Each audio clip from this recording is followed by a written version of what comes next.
What's up everybody, welcome back to another video. Today I'm going to give you my thoughts on performance of the Jordan Luka.77. So let's get straight into it without any further ado and start with their retail price. Budget option from Luka and Jordanbrand, €100 or dollars is a very solid retail price for a budget shoe in today's market. Could have been a little bit cheaper, but at least they gave us some premium tech like an air zoom unit in the forefoot. But we'll talk about that later. Before we go into the performance aspects, I'm also going to give you a quick scale check.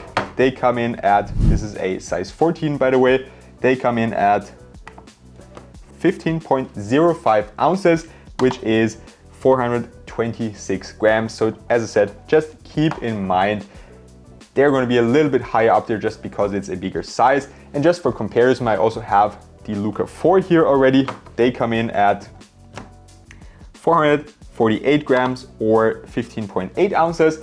And the last comparison I'm going to do is the Luka 3. They come in at 17.55 ounces or 498 grams, so almost half a kilo for one pair of shoes. That's actually pretty crazy.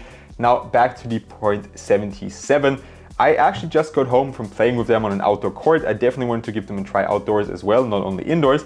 And I have to say, I was actually positively surprised. This is probably the first Luka shoe that I actually really enjoyed since the 1. The 2 was alright, I must say. The 3 I really didn't like. It was way too clunky. It didn't feel like something Luka Doncic would actually enjoy, which was kind of weird. And these actually feel pretty good. I saw a comment on Reddit saying they remind them of the Jordan Zoom Separate.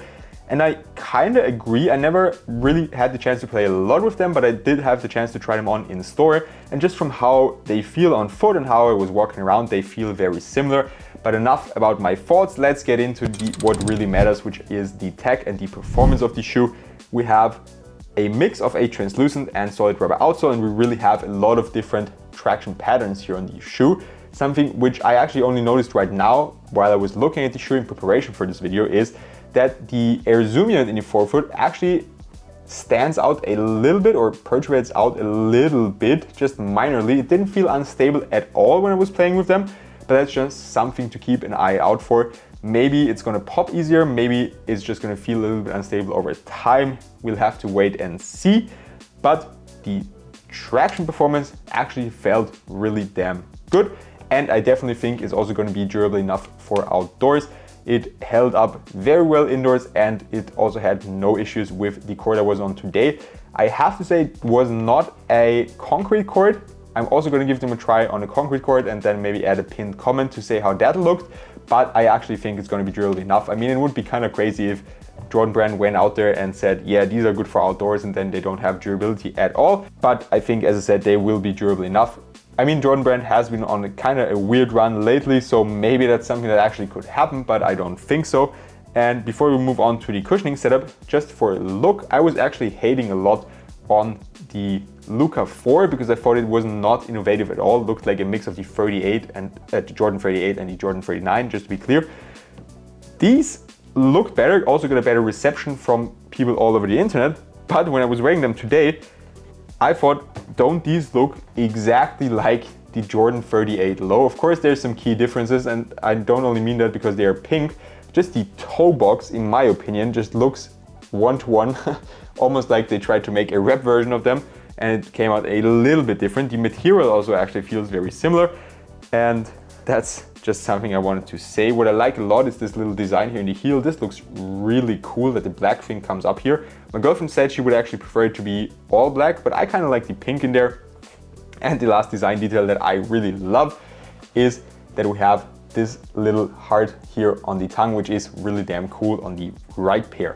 But now for the cushioning setup, I mentioned it a lot already. We have a zoom unit here in the forefoot, which is nice for €100 or dollars. So that's definitely justified that the retail price is a little bit higher. It's the same as the GT Cut Academy, which also has the zoom unit in the forefoot.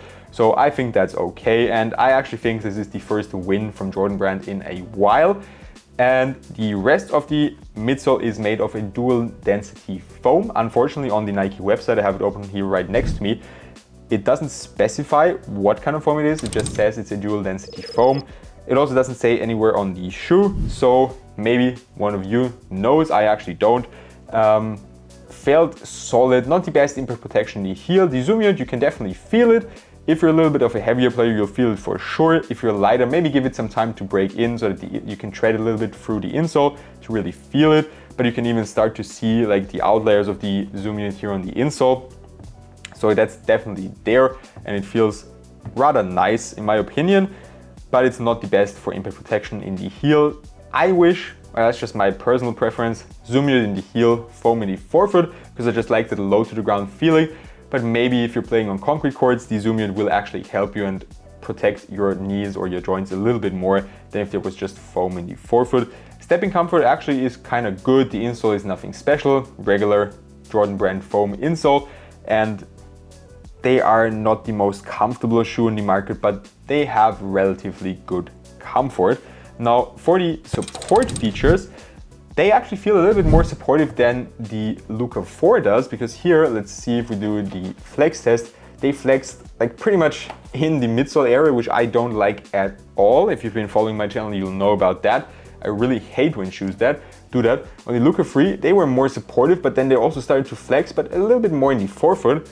And here on the Jordan Luka.77, it felt a little bit more stable, but then it also started to flex in the midfoot. For supportive features, we have this kind of ISO plate. It reminds me a little bit of what we had on the Luka 1. It's an outrigger here in the forefoot, and it's also a little bit of a shank plate for torsional support, but it's just not the most supportive shoe. It holds up, but similar to the Jordan Zoom Separate, if I remember correctly, they also didn't feel too supportive when I had them on foot. We have a heel corner, which is nice. There's no heel slip, so that's always good. The fit is actually also relatively nice. It was a little bit narrow at first. Length is definitely true to size. And here in the midfoot, it was kind of narrow, but because the materials are so nice and soft, my foot can actually move out a little bit over the outsole.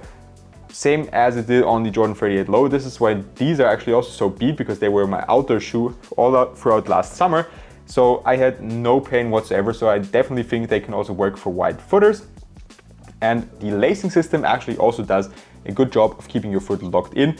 Something that's weird and just kind of my pet peeve is that they come laced from inside to out, like from outside to inside on the last lace loop. And that's something I hate. I don't like that at all. And I know the Luka line has been doing that.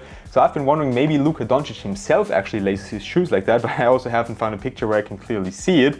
I just changed that. I really don't like the feeling of it. So I prefer last lace loop from inside to outside, and then I tie them again over the top of the shoe. Other way around just feels weird in my personal opinion. Let me know what you guys think on that topic. Maybe it's just me. But that's it for the supportive features. As I said, good support, but nothing all too crazy. Now for the last performance category, we're going to talk about the materials. They have a mesh upper. It's all synthetic. We've got this little overlay that I mentioned that looks like on the Jordan 38 Low.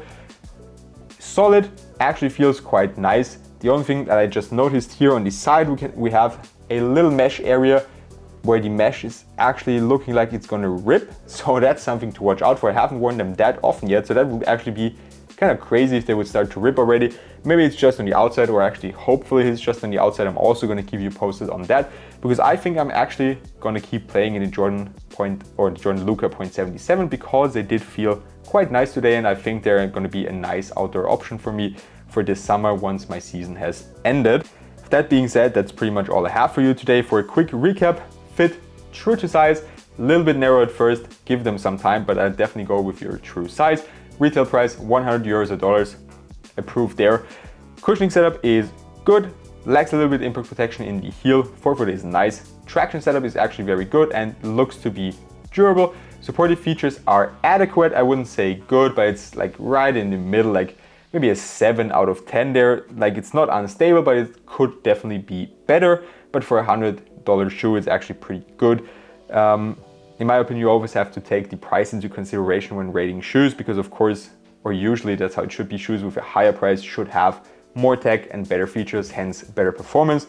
But with the Jordan 39, for example, they don't even have a shank plate, so these actually top these. These actually top them.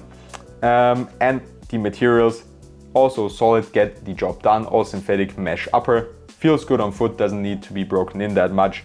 And overall, I think that is actually a big win from Jordanbrand, giving us a cheap Luka Doncic shoe next to the Luka 4.